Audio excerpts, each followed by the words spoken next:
Bishop and Friends present Tuesdays with Tiberi. And we head out on the Brian Heating Cooling Systems fan guest hotline for Little Tuesdays with Tiberi. How you doing, buddy? I'm fantastic. How are you? I'm all right. You're all Where did you go? First I was in Annapolis area for lacrosse, and then we flew to Spokane, Washington. So we drove to Coeur d'Alene, and then we were on the Ponderosa for a couple of days with the old man. Did you see any wild animals? Sure did, yeah. Any grizzlies? I didn't see any grizzly bears. No, I didn't see any grizzly bears, no mountain lions. You know what I've been noticing? Yeah, what's that? The moose are on the loose. Now, have you ever seen one of those? Yeah, I have. And let me just say, I've seen them at the zoo behind a cage. But let me tell you, so the other day on the news, we're doing this trending thing, and they're allowing me to do it. And, you know, I've always I've been fascinated by the animals. You know that. I know that, yeah. The sharks and the alligators and Sure. all the grizzlies. So anyways, in Norway, a moose is running down the street. Now, these things can get up to like 1,600 pounds and can go 35 miles an hour, and it's running down this street in Norway. And people are like dodging, getting out of the way. It wasn't 2 days later that a moose walked into a firehouse in Anchorage and was walking around. And you know what a moose does? Whatever he wants. You stopping it? You're not stopping it. No, I mean, the firemen are going, there's a moose in here. I'm not trying to be a conspiracy theorist, but there's something going on with the moose. Well, here's the deal. That's two incidents. If there's a third, then we got a trend. They could be talking. The one thing about them that you got to be careful. What I was always told with moose is outside of grizzly bear. Yes. That's the one you fear the most. Well, they'll run you over. 35 mile. Did you know they could go 35 mile an hour? I mean, I don't know that. I didn't know exactly that number, but I know that they went fast. And if anytime I was on horseback and we saw one of, first of all, you're not going to find them. Unless they want to be found. They're incredible. They're like ninjas, man. Like they're deep in the woods. You know what else that sounds like? Now, and I don't mean to be a conspiracy guy. That's twice now you've said that. So it feels like you do mean to. Well, I do watch, a lot of those shows. Yeah. Sasquatch. They don't want to be found. Okay. Here's where I am with Sasquatch. They don't want to be found. The moose and the Let me just say this. Yeah. If Sasquatch existed, yes, I think at some point between now and 1954 there would have been another image of him. There are. There's one. There are. There's the one. Did you see the one of him just walking? Lurching. There's one with him walking. There's a Brooder film. That's the one. That's it. Yeah. But that's the only image. And we've had camera phones for 15 years, and no one snapped a photo of the Sasquatch. I just don't buy it. They don't want to be found. Now, do you think a Sasquatch or a moose is smarter? It feels like Sasquatch. Probably, human, yeah. Right? So, I'm just saying there's a lot you're just telling me you got moose walking into fire departments. So yes. why wouldn't a Sasquatch walk in there and just grab a bite to eat? Well, they don't want to be seen. I believe I don't think so. No, I'm telling I'm you. out on that. I believe. Have you ever seen Skinwalker Ranch? I cannot type that into a search browser. I'm telling you. Skinwalker Ranch? I'm telling you. You want me to get fired? You shouldn't even put that in at work. No, I'm telling Skinwalker Ranch. You need to follow some of this stuff and quit watching that one show and watch this stuff. This is reality. This is real life. These guys are scientists, and there's Sasquatches and there's skinwalkers, and it's bizarre. What is a skinwalker, sir? I don't think you want to know. I think you're right, but I don't think I do. They do this transportal stuff, and they come from all, and it's like, yeah, I'm telling you. Even Reese are sitting here, and he's looking it up now, and now his hair is on fire. Well, let me ask you this. Quite literally, Reese's hair is on fire. Let me ask you this. Where do you stand on AI recreating these past extinct animals? Well, like dire wolves. That's where we're heading. Yeah. I mean, did you not see Jurassic World and all those things? I feel like it was well documented on what would happen. You know what's coming. History repeats itself. Yeah, I'm not crazy about it. I don't think we need a Triceratops. I don't think we need to. Cruising down High Street. They made a movie. They did. About that whole thing. Think about the movies and all the stuff that's come out. I'm telling you. All the iRobot stuff? I'm telling you, Sasquatch lives and all this other stuff. And you're going to find out. And then you can say, yeah, Dom told me. Well, I can't.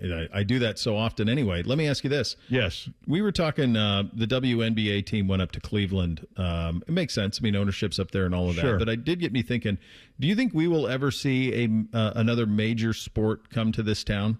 Or did we miss our window? I think we have the natural fit with the Blue Jackets. Here's the big problem. And, we are the biggest college town in America, us and Austin. That's the two schools that, the two areas that get compared the most.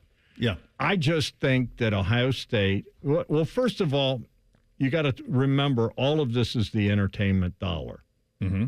And when I was a kid growing up, we had the Columbus Chill, which was a minor league, or it was the Checkers, a minor league hockey team. We had the Columbus Jets, which was the minor league baseball team. Our arena was the Fairgrounds Coliseum. We had St. John Arena. Mm-hmm. And now you look at where we're at with two major arenas. We have the Columbus Crew, which we didn't have that. You have the Memorial Tournament. I would argue that we have three major league programs right now. You have the Blue Jackets. You have what many consider the fifth major in the Memorial Golf Tournament. And you have, the Columbus Crew. WNBA maybe would have worked here, but I don't know if it would or wouldn't because, I'm going to say it, we're a football town. Yeah. And I mean, and the big dinosaur, you want to talk dinosaurs, in the room is Ohio State football. And you're never going to get an NFL team. You got the Bengals down the street, the Browns up the street. Same thing with Major League Baseball. Hockey was a natural fit. I thought at one point we might be able to do an NBA team. Yeah. And that possibility still exists. I think we could. Yeah, I think we could have it. Do you think hockey was a natural fit, or did we make it a fit? Well, there were no rinks. Well, there wasn't high school hockey here. I mean, you had to create a market. Yeah, the powers that be decided that was the best thing. When Mr. Mack and Mr. Wolf Sure. and Ron Pizzuti and all those folks that are city leaders decided they wanted to expand beyond Ohio State football. That's the sport that. And it's funny, the NHL wanted to see that Columbus, Ohio could, and this is a little bit of a history lesson, wanted to see if Columbus, Ohio could support anything other than Ohio State football. We knew that they could do it. And so the litmus test was that, all right, we're going to have this thing called Major League Soccer. Mm-hmm. You guys get a team, and let's see how you support it. That was going to be it. That was part of the whole package of the deal. And so Columbus got the Crew, and we were the best in the league. They were playing in Ohio Stadium, 40,000 people watching them. And that is the reason we ended up getting awarded an NHL team, because the NHL saw that, yes, there is support for other than Ohio State football. I think we could support an NBA team here eventually. Columbus is continuing to grow. Columbus reminds me a little bit, Beau, of like an Atlanta, because we're not locked. We're right in the middle of the state, and we can keep going. And, the city keeps finding little avenues. I mean, my goodness, I just moved. I'm in Plain City now. Right. I mean, think about where this city is going and this community is going. I think we could support an NBA team. I say right now we can't have an NFL team, but who knows what's going to happen in 10 years, with relocation and whatever. I mean, this league, this city is going to continue to grow and grow and grow, where Cincinnati's kind of landlocked, and the same thing with Cleveland. I agree, and that's why I didn't close the door on NFL, because I don't think it's impossible. I think the growth I think it's a great job you did with the Atlanta analogy too, in terms of it can go as big as it wants to here.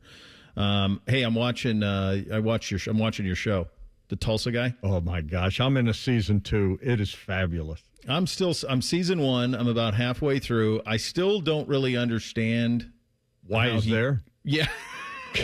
It doesn't matter. I don't care. I just like how he talks. I like how he takes like the little coffee and he puts it in his little cup. Yeah. I'm just for it. I just like watching Stallone do things. It reminds me of the 80s action movies where you don't think too much. Like it's just Stallone having fun. It's a win. You know what it reminds me too of, because there's a likableness to him, but he's also a vicious dude, man.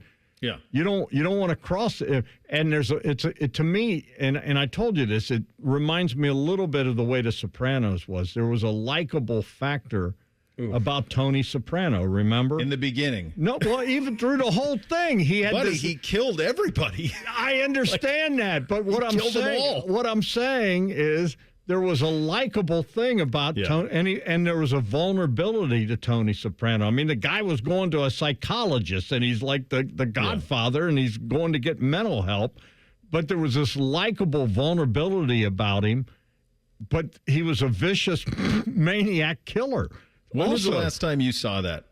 Which one? The Sopranos.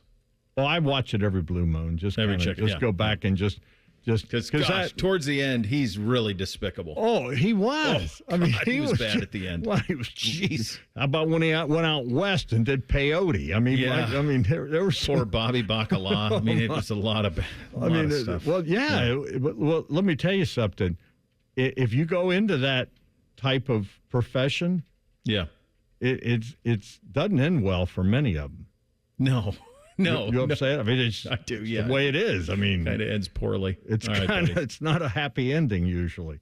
Good talking to you. All right, I'll see you. And I'm telling you, if Sasquatch don't want to be found, he ain't going to be found. All right. Well, next time I go out next summer, ask your dad, ask your father if he believes they're out there.